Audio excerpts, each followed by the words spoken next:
Praise the Lord. Hallelujah. പിതാവും പുത്രനും പരിശുദ്ധാത്മാവും സർവ്വേശ്വര, ഈ വചനം കേൾക്കുന്ന എല്ലാവരിലേക്കും ദൈവത്തിന്റെ അത്ഭുത ശക്തി ആവരിക്കണമേ ഞങ്ങൾ പ്രാർത്ഥിക്കുന്നു.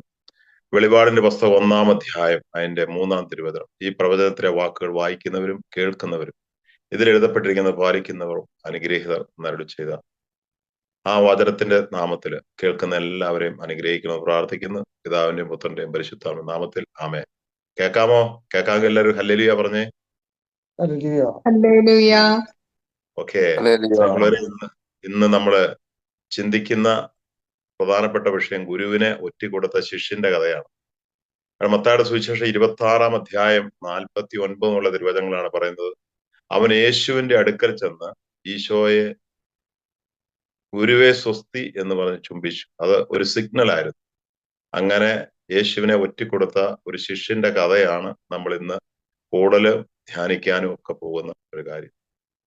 സ്നേഹമുള്ളവരെ, നമുക്കറിയാൻ സാധിക്കും, ഒരു മനുഷ്യന്റെ ഏറ്റവും വലിയ വേദന എന്ന് പറയുന്നത് താൻ ഏറ്റവും കൂടുതൽ സ്നേഹിച്ച, സഹായിച്ച, വിശ്വസിച്ച ഒരു മനുഷ്യൻ തന്നെ ചതിച്ചു, വഞ്ചിച്ചു എന്ന് കരുതിയാൽ അതൊരു വലിയൊരു വേദനയാണ്.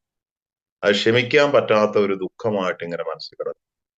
യേശുവിനെ കുറിച്ച് നമ്മൾ ചിന്തിക്കുമ്പോഴും പ്രധാനമായിട്ടും ചിന്തിക്കേണ്ട ഒരു കാര്യം ഇതാണ്. താൻ ഏറ്റവും കൂടുതൽ സ്നേഹിക്കുന്ന ആ ശിഷ്യൻ വന്നിട്ട് ഇത് ചിരിച്ചുകൊണ്ട് തന്നെ ഒറ്റിക്കൊടുത്ത ഒരവസ്ഥ നമുക്ക് കാണാൻ സാധിക്കും.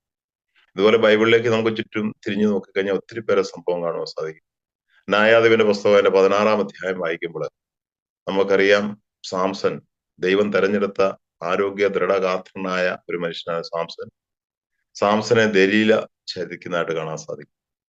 വീണ്ടും ഉൽപ്പത്തി പുസ്തകം 29-ാം അധ്യായം വായിക്കുമ്പോൾ യാക്കോവിനെ അവിടെ ലാബാൻ ചതിക്കുന്ന കാണാൻ സാധിക്കും. അങ്ങനെ ഒത്തിരി ചതിയുടെ കഥ പറഞ്ഞാൽ ബൈബിളിൽ ഒത്തിരി ചതിയുടെ കഥ നമുക്ക് കേൾക്കുവാൻ സാധിക്കും. നമ്മൾ ഇത് ചിന്തിക്കുമ്പോൾ ഞാൻ ഓർക്കുകയായിരുന്നു, ഒരു കുറച്ചേറെ വർഷങ്ങൾക്ക് മുമ്പ് കേരളത്തെ കോളിളക്കം സൃഷ്ടിച്ച ഒരു രാജധാനി കൊല കേസ്. ഒരുപക്ഷെ നിങ്ങൾ ചിലരൊക്കെ ഓർക്കുന്നുണ്ടായിരിക്കാം. ഒരു പട്ടണത്തിൽ രാജധാനി എന്ന് പറഞ്ഞ് ലോഡ്ജ് നടത്തിക്കൊണ്ടിരുന്ന ഒരു ദമ്പതികൾ, അവരുടെ മക്കളെല്ലാം വിദേശത്തായിരുന്നു. ഒരു വർഷങ്ങളായിട്ട് ആ ലോഡ്ജ് നടത്തിക്കൊണ്ടിരുന്നത്. അവരെ സഹായിക്കാനായിട്ട് കുറച്ച് ബംഗാളി പയ്യന്മാർ, ഹിന്ദി പയ്യന്മാരുണ്ടായിരുന്നു. അവര് നാളുകളായിട്ട് ഇവരുടെ ഉറ്റ സഹോദരങ്ങളെ പോലെ പ്രവർത്തിച്ചുകൊണ്ടിരുന്നവരായിരുന്നു. അപ്പൊ എല്ലാ കാര്യങ്ങളും അവരെ ഏൽപ്പിച്ചിരുന്നു. ഇവർക്ക് എന്തുമാത്രം സമ്പാദ്യം ഉണ്ടെന്നോ എല്ലാ കാര്യങ്ങളും അറിയാമായിരുന്നു. 1ഉം 2ഉം അല്ല, 15 വർഷക്കാലം ഇവരോടൊപ്പം പ്രവർത്തിച്ച് അവരുടെ മക്കളെ പോലെ തന്നെ എല്ലാ ഉത്തരവാദിത്വവും ആ ദമ്പതികൾ ഇവരെ ഏൽപ്പിച്ചതാണ്. പക്ഷെ എന്ത് സംഭവിച്ചു എന്ന് വെച്ചാൽ, ഒരു ദിവസം ഈ ബംഗാളികള് ഇവർ രണ്ടുപേരുടെയും കഴുത്ത് കണ്ടിച്ച് ഇവരെ കൊലപ്പെടുത്തിയതിനു ശേഷം സ്വത്തുകൊണ്ട് ഒരു നാട് വിട്ടുപോയി. ഏതായാലും പോലീസുകാരോട് പിടിച്ചു, അവരിപ്പോ ജയിലിലാണ്. എന്നാലും നമ്മൾ ചിന്തിക്കാൻ പോകുന്ന കാര്യം, സ്നേഹമുള്ളവരെ, എന്തുകൊണ്ടാണ് ഇതൊക്കെ സംഭവിക്കുന്നത് എന്ന് ചിന്തിക്കുന്നത് നല്ലതാണ്. അപ്പൊ ഗുരുവിനെ ഒറ്റിക്കൊടുത്ത ശിഷ്യനെ കുറിച്ച് നമ്മൾ കേൾക്കുമ്പോൾ ഈ ശിഷ്യനെ കുറിച്ച് നമ്മുടെയൊക്കെ ഉള്ളിന്റെ ഉള്ളിൽ ഭയങ്കര അമർഷവും ദേഷ്യമൊക്കെ വരാൻ സാധ്യതയുണ്ട്. എന്നാൽ നമ്മൾ ഈ അവസരത്തില് ചിന്തിക്കേണ്ട ഒരു പ്രധാനപ്പെട്ട കാര്യം എന്ന് പറയുന്നത്, ഇവരുടെയൊക്കെ ഉള്ളിന്റെ ഉള്ളിൽ ഈ പാപത്തിന്റെ വേര് കിടപ്പുണ്ട്. എന്നിലും നമ്മളിലും ഒക്കെ സ്നേഹമുള്ളവരെ ഈ പാപത്തിന്റെ വേര് കിടപ്പുണ്ട്. അത് സങ്കീർത്തനായ ദാവീദ് പറയുന്നുണ്ട്, 51-ാം സങ്കീർത്തനത്തിൽ പറയുന്നുണ്ട്, ഞാൻ പാപത്തോടെയാണ് പിറന്നത്, അമ്മയുടെ ഉദരത്തിൽ വെച്ച് ഞാൻ പാപിയാണ്. എന്നെ കേൾക്കുന്ന പ്രിയപ്പെട്ടവരെ, നമ്മുടെയൊക്കെ ജീവിതത്തിൽ ഈ തിന്മയുടെ ചില വേരുകൾ കിടപ്പുണ്ട്. നമ്മൾ പലപ്പോഴും എന്ന് വെച്ചാൽ തിന്മയുടെ വേരുകൾ ഈ കുമ്പസാരവും പ്രാർത്ഥനയും കൊണ്ട് കുറച്ചൊക്കെ വെട്ടിക്കളയുക. വെട്ടിക്കളഞ്ഞാലും ഈ വേരുണ്ടെങ്കിൽ തളർത്ത് കിട്ടും. അപ്പൊ നമ്മളൊക്കെ കൃഷിക്കാരായതിന്റെ പേര് കൃഷിക്കാർക്ക് പ്രധാനമായിട്ട് അറിയാവുന്ന ഒരു കാര്യമാണ്. പ്രത്യേകിച്ച് എന്റെയൊക്കെ പറമ്പില് ചിലപ്പോൾ ഞാൻ ചില കൃഷിയൊക്കെ ചെയ്യാൻ പോകുമ്പോൾ അത് കൊത്തിക്കളച്ചാൽ എഴുകെന്ന് പറഞ്ഞ ഒരു സസ്യമുണ്ട്, എഴുക്. എഴുക് നമ്മൾ എന്തേലും വെട്ടിയാലും അത് പോകത്തില്ല. ഇനി കൊത്തിക്കളച്ച് കളഞ്ഞാൽ പോലും ചിലപ്പോൾ എഴുകിന്റെ ഒരു വേരിന്റെ തരി കടന്നാൽ മതി, അത് എവിടെയേലും ഒരു മഴ പെയ്യുമ്പോൾ അത് പൊട്ടിമുളയും. എത്ര പ്രാവശ്യം ഞാനൊക്കെ പറമ്പിൽ നിന്ന് എഴുകി ഇങ്ങനെ കുത്തിക്കേറി കളഞ്ഞു പറയും. എന്നിട്ടും ഇപ്പോഴും അവിടെ ഇവിടെയൊക്കെ മുളയ്ക്കുന്നുണ്ട്. എന്ന് പറഞ്ഞ പോലെ എല്ലാ മനുഷ്യന്റെ ഉള്ളിലും ഈ ഒറ്റി കൊടുക്കുന്ന ഒരു മനോഭാവം എന്ന് പറഞ്ഞാൽ ചതിക്കുന്ന, വഞ്ചനയുടെ, അതെന്ന് വെച്ചാൽ അവരുടെ ബ്ലഡിൽ അങ്ങനെ കടക്കുന്നതാണ്. ഈ വേരുണ്ട്. അപ്പൊ നമ്മൾ ഇന്ന് ചിന്തിക്കാൻ പോകുന്നത് നമ്മുടെയൊക്കെ ജീവിതത്തിൽ ചില വേരുകൾ. അതുകൊണ്ടാണ് വിലാപങ്ങളുടെ പുസ്തകം 3-ാം അധ്യായം അതിന്റെ 40-ാം തിരുവചനത്തിൽ പറയുന്നത്, നമുക്കും നമ്മുടെ വഴികൾ സൂക്ഷ്മമായി പരിശോധിക്കാം. നമ്മുടെ ജീവിതത്തിൽ ഒരു പ്രതിസന്ധിയോ പ്രശ്നമൊക്കെ വരുമ്പോൾ നമ്മുടെ വഴികൾ ഒന്ന് അറിയുന്നത് നല്ലതായിരിക്കാം. ഈ യൂദാസ് യേശുവിനെ ഒറ്റിക്കൊടുക്കാനുള്ള പ്രധാനപ്പെട്ട കാരണം വളരെ യേശുവിനെ കുരിശിൽ തറച്ച് കൊല്ലുമെന്ന് അവൾ കരുതിയൊന്നുമല്ല. യേശു എങ്ങനെ രക്ഷപ്പെടും അത് യൂദാസിന് അറിയായിരുന്നു. യൂദാസ് ഒറ്റിക്കൊടുക്കാനുള്ള പ്രധാനപ്പെട്ട കാരണം യേശുവിനെ കൊല്ലണമെന്നൊന്നും ഓർത്തൊന്നുമല്ല. പക്ഷെ അവന്റെ ഉള്ളിൽ ഒരു വേര് കിടപ്പുണ്ടായിരുന്നു. ആ വേരെന്താണെന്ന് 1 തിമോത്തി 6:10 പറയുന്നു. ധനമോഹമാണ് എല്ലാവരുടെയും അടിസ്ഥാന കാരണം. ധനമോഹം വിശ്വാസിയാണ്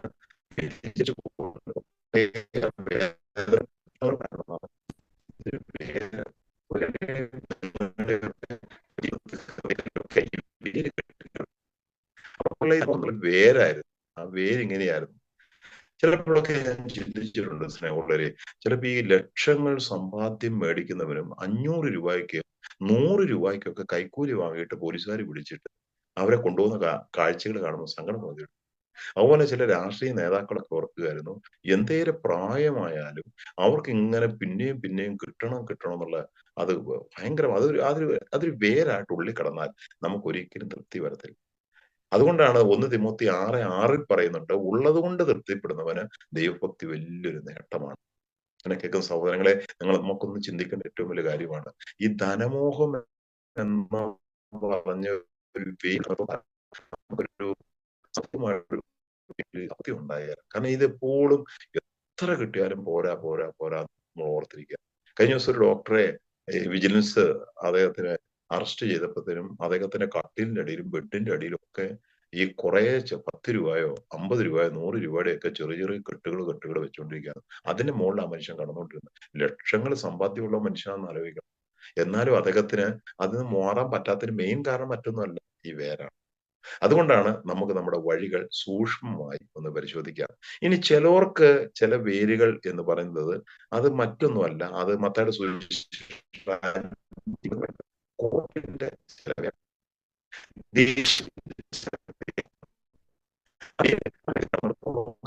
പ്രതിസന്ധി വരും, പ്രശ്നം വരും, പെട്ടെന്ന് കൊണ്ട് ദേഷ്യപ്പെടാൻ സാധിക്കും. ഞാൻ ഈ ജയിലുകളൊക്കെ സന്ദർശിക്കാൻ പോയപ്പോൾ കേസിലൊക്കെ അനേകം പേരുടെ പ്രശ്നങ്ങൾ എന്ന് പറയുന്നത് ഒരു കോപത്തിൽ ചില കുട്ടികളുടെ കോപത്തിന്റെ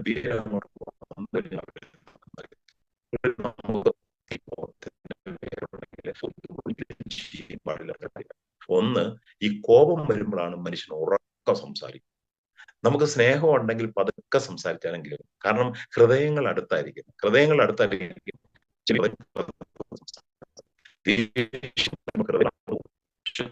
അതുപോലെ ദേഷ്യം വരുമ്പോൾ എന്തെങ്കിലും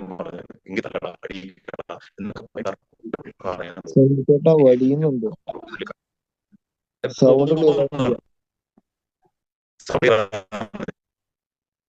സൗണ്ട് ക്ലിയർ ആകാത്ത എനിക്ക് തോന്നുന്നത് വെച്ചാൽ നെറ്റിന്റെ കുഴപ്പം വല്ലതും ആണോ എന്ന് അറിയത്തില്ല. അത് ഇടയ്ക്കിടയ്ക്ക് സൗണ്ട് പോകുന്നുണ്ട്.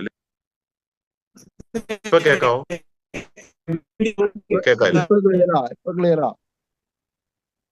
ഇപ്പൊ ക്ലിയർ ആയില്ലേ? ചിലപ്പോ ഇങ്ങനെ ആ സൗണ്ട് അങ്ങനെ പോകും. ഓക്കെ, അതിന്റെ വീഡിയോ ഓഫ് ചെയ്ത കുറച്ചുകൂടെ ക്ലിയർ.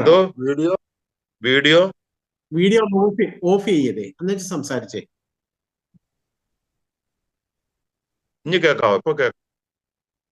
കുറച്ചുകൂടെ ക്ലിയർ അല്ലേ? വീഡിയോ ഓഫ് ചെയ്താൽ കുറച്ചുകൂടെ ക്ലിയർ അല്ലേ?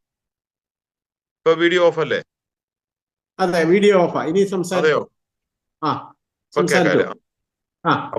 ഓക്കെ. അപ്പോൾ നമ്മളിപ്പോ ചിന്തിക്കാൻ പോകുന്നത്, ഈ ഗുരുവിനെ ഒറ്റിക്കൊടുത്ത ശിഷ്യന്റെ ഉള്ളിൽ ചില വേരുള്ളതുപോലെ തന്നെ നമ്മുടെയൊക്കെ ജീവിതത്തിൽ ചില വേരുകൾ കിടപ്പുണ്ട്. അത് അടുത്ത വേര് ഞാൻ പറഞ്ഞ കോപത്തെ കുറിച്ചാണ്. മത്തായിയുടെ സുവിശേഷം 5:22 പറയുന്നുണ്ട്, കോപിക്കുന്നവൻ ന്യായവിധിക്ക് അർഹനാണ്. കോപിക്കുമ്പോൾ നമ്മൾ ഒരിക്കലും ചെയ്യാൻ പാടില്ലാത്ത 3-5 കാര്യങ്ങൾ ഞാൻ പറയാം. 1, നമ്മൾ തർക്കുത്തരം പറയും. 2, കോപിക്കുമ്പോൾ ഉപദ്രവിക്കുക. അത് ഭയങ്കര ശക്തിയായിരിക്കും കേട്ടോ. അനേകം പേര് ദേഷ്യം വരുമ്പോൾ ഒരു മനുഷ്യനെ അടിക്കുകയോ വെട്ടിക്കൊല്ലുകയോ പെട്ടെന്ന് ഉപദ്രവം എന്ന് പറഞ്ഞാൽ അത് ഇരട്ടി ശക്തി. പിയുടെ കണ്ടില്ല ഒരു കുട്ടീനെ പോലും ഈ നെഞ്ചക്ക് ഉപയോഗിച്ച് തല്ലിക്കൊന്നു എന്നൊക്കെ പറയാം. ഒരു ദേഷ്യം വരുമ്പോൾ അടിക്ക് ഇരട്ടി ശക്തിയാന്നാണ്. അപ്പോൾ നമ്മൾ ഉപദ്രവിക്കരുതെന്നാ പറഞ്ഞു. അടുത്തത്, ദേഷ്യം വരുമ്പോൾ ഒരിക്കലും ഫോൺ ചെയ്യാൻ പോകരുത്. അത് ഒരിക്കലും നന്മയുടെ വാക്കുകളായിരിക്കും. ഇനി അതുപോലെ ദേഷ്യം നമ്മൾ ഒരിക്കലും വയറ്റിൽ ഒരു വലിയ കട്ടിയായിട്ട് കിടക്കും ഇരിക്കാൻ പറ്റും. ഇനി ദേഷ്യം വരുമ്പോൾ നമ്മുടെ ജീവിതത്തിൽ ഒരു തീരുമാനം എടുക്കരുതെന്നാ പറയുന്നത്. ഇനി അതുപോലെ തന്നെ നമ്മുടെയൊക്കെ ജീവിതത്തിൽ കാണുന്ന ഒരു വേരാണ് സുഭാഷിതം 14:30 പറയുന്നുണ്ട്, അസൂയ അസ്ഥികളെ ജീർണിപ്പിക്കുന്നു. ഇന്ന് ചിലവരുടെ ഉള്ളിൽ ഈ അസൂയയുടെ വേര് കടന്നു കഴിഞ്ഞാൽ എന്നേക്കാൾ അല്പം ഒരുത്തിന് ഉയരുന്നതോ ഏതെങ്കിലും രീതിയിൽ, ഇത് ആത്മീയ മേഖലകളൊക്കെ ഒത്തിരി കാണുവാൻ സാധിക്കും കേട്ടോ. ഒരാൾ ഉയർന്നാൽ നമുക്ക് സഹിക്കാൻ പറ്റിയാല ഏതെങ്കിലും മേഖല, അവൻ ഏതെങ്കിലും ഒരു ആത്മീയ മേഖലയിലോ ഭൗതിക മേഖലയിലോ ഒക്കെ ഉയർച്ച കാണുമ്പോഴത്തേനും അവനത് സഹിക്കാൻ വരാം, അവനെ പിടി കാലെ പിടിച്ച് വലിച്ചു തള്ളുന്ന കാണാൻ സാധിക്കും. ഇത് ചിലവർക്ക് അത് കൂടുതലുണ്ട്. ഈ ചിലപ്പോൾ അത് ഉള്ളിൽ എന്നിട്ട് അവർ പറയുകയും ചെയ്യും എനിക്ക് അസൂയൊന്നുമില്ല കേട്ടോ. പക്ഷെ ഈ വേരുള്ളിൽ കിടപ്പുണ്ടെങ്കിൽ അവർക്ക് മറ്റുള്ളവരെ കാണാൻ പറ്റത്തില്ല. ഉയരുന്ന കാണുമ്പോഴത്തേന് അതിന് എന്തെങ്കിലും ഇല്ലാത്ത കഥകളൊക്കെ പറഞ്ഞ് ഇങ്ങനെ പോകുന്ന കാണാൻ സാധിക്കും. ഇനി അടുത്ത ഒരു മേഖല, ഒരു വേര് എന്ന് പറയുന്നത് പ്രഭാഷകൻ 22:1 പറയുന്നുണ്ട്, അവിടെ അലസൻ ചെളിയിൽ പൂണ്ട കല്ല് പോലെ ആണെന്നാണ് പറയുന്നത്. ചിലവരുണ്ട് ഈ വേര് അലസതയുണ്ട്. ചിലപ്പോൾ ഈ നവീകരണത്തിലൊക്കെ വരുന്നവരുണ്ട് ഒരു പണിയും ചെയ്യാതെ ഇങ്ങനെ അധ്വാനിക്കാൻ മനസ്സില്ലാത്ത, ഒന്നുമില്ലാതെ. ബൈബിളിൽ പറയുന്ന ഒരു കാര്യമുണ്ട്, അധ്വാനിക്കാത്തവൻ ഭക്ഷിക്കാതിരിക്കട്ടെ എന്നാ പറയുന്നത്. എന്ത് ജോലിയും ചെയ്യാനുള്ള ഒരു മനോഭാവം. ഞാനിപ്പോൾ ഓർക്കാം, ഇടുക്കിയിൽ ഒരു തങ്കച്ചനുണ്ട്. ഇടുക്കി തങ്കച്ചാനല്ല കേട്ടോ, ഒരു തങ്കച്ചനുണ്ട്, ഒരു തെങ്ങുകയറ്റക്കാരൻ തങ്കച്ചനാണ്. വലിയ വിദ്യാഭ്യാസമൊന്നുമില്ല പുള്ളി. ഈ വിശുദ്ധ കുർബാനയെ കുറിച്ചൊക്കെ പുസ്തകം എഴുതി, ഒരുപാട് പുസ്തകങ്ങൾ എഴുതിയ മനുഷ്യൻ, നല്ല ആത്മീയ മനുഷ്യനാണ്. അദ്ദേഹം ഒരിക്കൽ പറയായിരുന്നു, ഒരിക്കലും ഞാൻ ദൂരദേശത്തേക്ക് ഒരു സ്ഥലത്ത് ധ്യാനത്തിന് പോയി. ധ്യാനത്തിന് അവിടെ ചെന്ന് ഒരു പള്ളി ഇരുന്നു, അച്ഛൻ വിളിക്കുന്നു ഓർത്തെ. പക്ഷെ ഈ മനുഷ്യനെ കണ്ട് അച്ഛനും മനസ്സിലായി. അച്ഛൻ ആ സമയത്ത് മറ്റൊരാളെ വിളിക്കുകയും പുറത്തേക്ക് ഇറങ്ങിയപ്പോൾ പറഞ്ഞു, എങ്കിൽ നിങ്ങൾ പറയണ്ടായിരുന്നു എന്ന് ചോദിച്ചു. പിന്നെ അദ്ദേഹത്തിന് തിരിച്ചു പോകാൻ വണ്ടിക്കൂലി ഇല്ലാഞ്ഞിട്ട് അദ്ദേഹം അടുത്തുള്ള വീടുകളിൽ ചെന്ന് പറഞ്ഞു, ഞാൻ തെങ്ങേറ്റക്കാരനാണ്, ഇവിടെ വന്നു പോയി, ഞാൻ തെങ്ങ് കയറാന്ന് പറഞ്ഞിട്ട് ഒരു കുറച്ചേറെ വീട്ടുകളിൽ കയറി തെങ്ങ് കയറിയിട്ട് ആ പൈസ കൊണ്ട് വണ്ടിക്കൂലി മിച്ചം കൊണ്ടുപോയി എന്നാ പറയുന്നത്. അപ്പൊ ഞാനിത് പറയാൻ കാരണം, സ്നേഹമുള്ളവരെ, നവീകരണത്തിൽ വന്നവരായിരിക്കട്ടെ, എന്ത് ജോലിയും ചെയ്യാം, കടല വിറ്റേലും ജീവിക്കാനുള്ള ഒരു മനോഭാവം ഉണ്ടാകും. അധ്വാനിക്കാതിരിക്കരുത്. അലസനെ എല്ലാരും കളിയാക്കും കേട്ടോ. ആരോഗ്യമുള്ളിടത്തോളം കാലം, നമുക്ക് പണിയാൻ പറ്റുന്നിടത്തോളം കാലം എന്ത് ജോലിയും ചെയ്യാനുള്ള ഒരു മനോഭാവം ശരിക്കും നമുക്ക് ഉണ്ടാകണമെന്നാണ് പറയുന്നത്.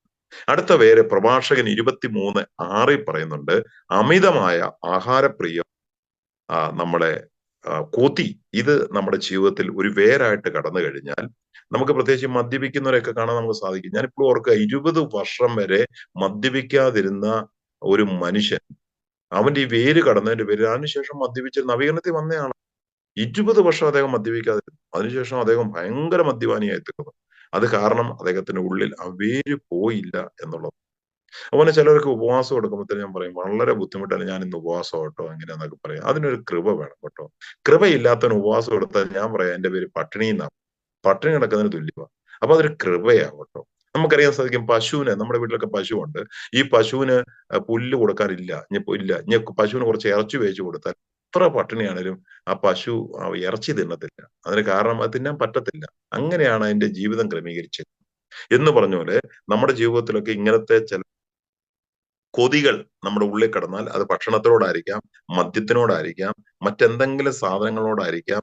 ഈ കൊതി കിടക്കുന്നിടത്തോളം കാലം വേര് നമ്മുടെ ജീവിതത്തിൽ ഒരു ആത്മീയ അഭിവൃദ്ധി ഉണ്ടാകാൻ ബുദ്ധിമുട്ടായിരിക്കും.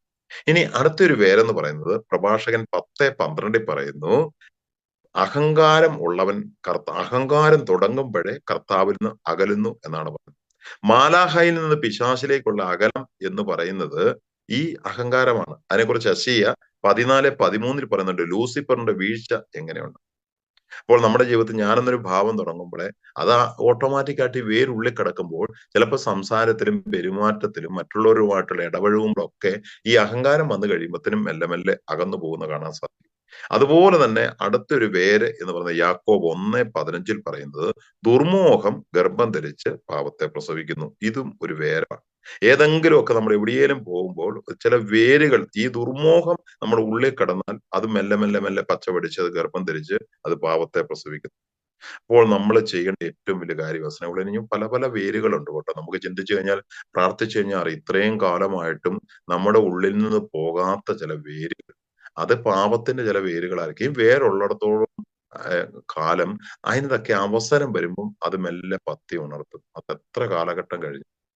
ഈ ഗുരുവിനെ നിന്ദിച്ച ഈ യൂദാസിനുണ്ടായ ഏറ്റവും വലിയ പ്രതിസന്ധി ഇതായിരുന്നു. അവന്റെ ഉള്ളിൽ ഈ ധനമോഹം എന്നുള്ളൊരു പേര് ഉള്ളിൽ കടന്നിടത്തോളം കാലം അവൻ അത് ചെയ്യാൻ പറ്റുള്ളൂ. അത് അങ്ങനെയാ ദൈവം മനുഷ്യനെ സൃഷ്ടിച്ചേക്കുന്നത്. അപ്പോൾ ഞാൻ പറയുന്നത് ഈ വേരുകൾ നമ്മൾ കിളച്ചു പറിക്കണം. അത് വെട്ടിയാ അത് ശരിക്കും നന്നായിട്ട് വേരോടെ അത് പിഴുതെടുക്കണം. ഗബ്രായർ 12:15 വേരിനെ കുറിച്ച് പറയുന്നുണ്ട്. വിദ്വേഷത്തിന്റെ വേര് വളർന്ന് ഉപദ്രവം ചെയ്യാതിരിക്കാൻ പ്രത്യേകം ശ്രദ്ധിക്കും.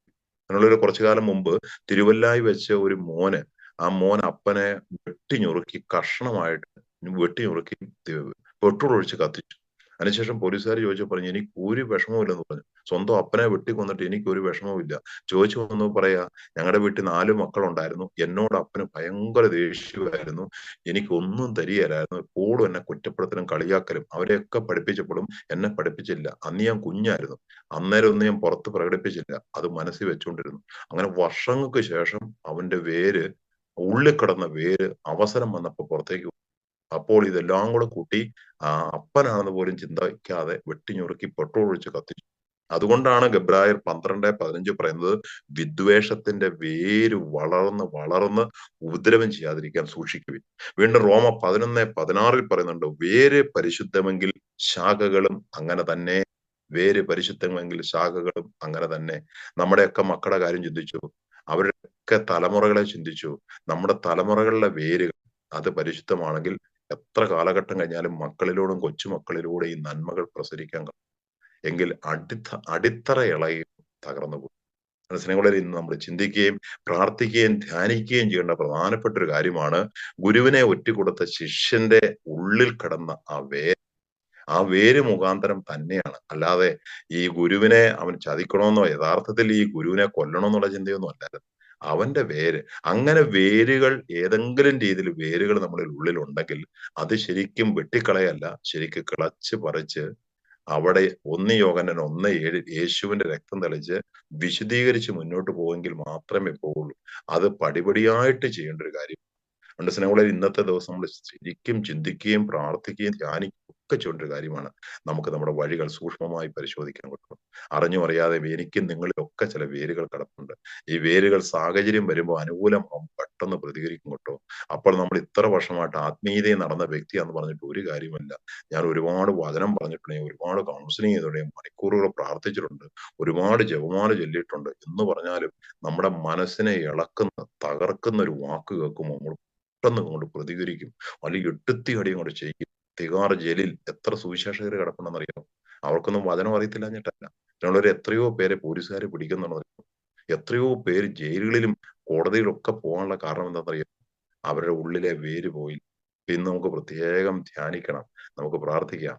നമുക്ക് ഒരു നിമിഷം എല്ലാവർക്കും പ്രാർത്ഥിക്കാം. യേശുവേ, ഞങ്ങളുടെ ഉള്ളിൽ ഞങ്ങൾ പോലും അറിയാതെ ചില പാപത്തിന്റെ വേരുകൾ അത് ഞങ്ങളെ സ്വാധീനിക്കുന്നുണ്ട്. ഞങ്ങളുടെ വ്യക്തി ജീവിതത്തെ ശരിക്കും സ്വാധീനിക്കുന്നുണ്ട്. നമ്മുടെ സമൂഹ ജീവിതത്തെ നമ്മൾ സ്വാധീനിക്കുന്നുണ്ട്. അതിന്റെ പേരിൽ ഇന്നേ ദിവസം നമ്മൾ ധ്യാനിക്കുമ്പോൾ ഇന്ന് വചനം കേൾക്കുന്ന എല്ലാവരും ഇന്ന് രാത്രി ചിന്തിക്കണം, കർത്താവെ, എന്നിലെ ചില വേര് ഇന്നും പോയിട്ടില്ലെങ്കിൽ കർത്താവെ അവിടുത്തെ തിരുരക്തം തളിച്ച്. നമുക്കറിയാം, ചില ചെടികളൊക്കെ കരിയാന് ചില മരുന്നുകൾ നമ്മൾ സ്പ്രേ ചെയ്യുന്ന കണ്ടിട്ടില്ലേ? അതെന്ന് വെച്ചാൽ അത് കരിച്ചു കളയുന്നുള്ളതാണ് ഒരു എന്ന് പറഞ്ഞ പോലെ 1 യോഹന്നാൻ 1:7 യേശുവിന്റെ രക്തം നമ്മുടെ ഉള്ളിലെ വേരുകളെ കരിച്ചു കളയണം. എന്നാലേ നമുക്ക് എന്ത് പ്രതിസന്ധി വന്നാലും അത് ചിരിച്ചുകൊണ്ടൊക്കെ നേരിടാൻ സാധിക്കും. അതുകൊണ്ട് പ്രത്യേകം പ്രാർത്ഥിക്കാം, കർത്താവെ, ഇന്ന് വചനം കേട്ടുകൊണ്ടിരിക്കുന്ന എല്ലാ മക്കളിലേക്കും ഈ ദൈവരാജ്യത്തിന്റെ സുവിശേഷം ഇറങ്ങി വരണം. ദൈവമേ, കേൾക്കുന്നവരെല്ലാം അനുഗ്രഹിക്കണമേ ഞങ്ങൾ പ്രാർത്ഥിക്കുന്ന കർത്താവെ. ഇന്ന് ഇപ്പോൾ ഈ സമയം ഈ വചനം കേട്ടുകൊണ്ടിരിക്കുന്ന എല്ലാവരുടെയും മേലെ പരിശുദ്ധാത്മാവ് ശക്തമായിട്ട് ഇറങ്ങട്ടെ ഞങ്ങൾ പ്രാർത്ഥിക്കുന്ന കർത്താവേ. ഇന്ന് അർപ്പിക്കപ്പെട്ട ബലിയുടെ ആരാധനയുടെയും ശക്തിയാൽ ഈ കേൾക്കുന്നവരെല്ലാം ആത്മാവ് ഉണർന്നി പ്രാർത്ഥിക്കാനുള്ള കൃപയുണ്ടാണെന്ന് പ്രാർത്ഥിക്കുന്നു. നമുക്ക് ഒരുമിച്ചൊന്ന് എല്ലാവർക്കും ചേർന്ന് സ്തുതിച്ച് പ്രാർത്ഥിക്കാം. Hallelujah, hallelujah, hallelujah. യേശുവേ, ആരാധന ദൈവമേ. 16:8 പറയുന്നു, അവൻ വന്ന് പാപത്തെക്കുറിച്ചും നീതിയെക്കുറിച്ചും ന്യായവിധി ലോകത്തെ ബോധ്യപ്പെടുത്തുന്നു. യേശുവേ, ആരാധന ദൈവമേ. സ്തുതിക്കുന്നു, സ്തുതിക്കുന്നു, സ്തുതിക്കുന്നു, സ്തുതിക്കുന്നു, സ്തുതിക്കുന്നു, സ്തുതിക്കുന്നു. പറയുന്നു. ഹല്ലേലൂയ, ഹല്ലേലൂയ, പരിശുദ്ധൻ, പരിശുദ്ധൻ, ദൈവമേ, ഞങ്ങളിലേക്ക് ദൈവത്തിന്റെ ആത്മാവ് കടന്നു വരണമേ എന്ന് പ്രാർത്ഥിക്കുന്നു. കൃപയുടെ ശക്തി ഞങ്ങളിലേക്ക് ഒഴുകണമേ എന്ന് പ്രാർത്ഥിക്കുന്നു. അഭിഷേകത്തിന്റെ ശക്തി ഞങ്ങളിലേക്ക് ഒഴുകണമേ എന്ന് പ്രാർത്ഥിക്കുന്നു. ഞങ്ങളിലുള്ള എല്ലാ അടിസ്ഥാന വേരുകളും നീക്കിക്കളഞ്ഞു രക്തത്താൽ ഞങ്ങളെ കഴുകി പരിപൂർണവും വിശുദ്ധവുമായ ഒരു ജീവിതം ദൈവവരത്തിന് പ്രാർത്ഥിക്കുന്നു. അമ്മയുടെയും സകല വിശുദ്ധരുടെയും പ്രാർത്ഥിക്കുന്നു. നിത്യം പിതാവും പുത്രനും പരിശുദ്ധമായ സർവേശ്വര എന്നേക്കും ആമേൻ.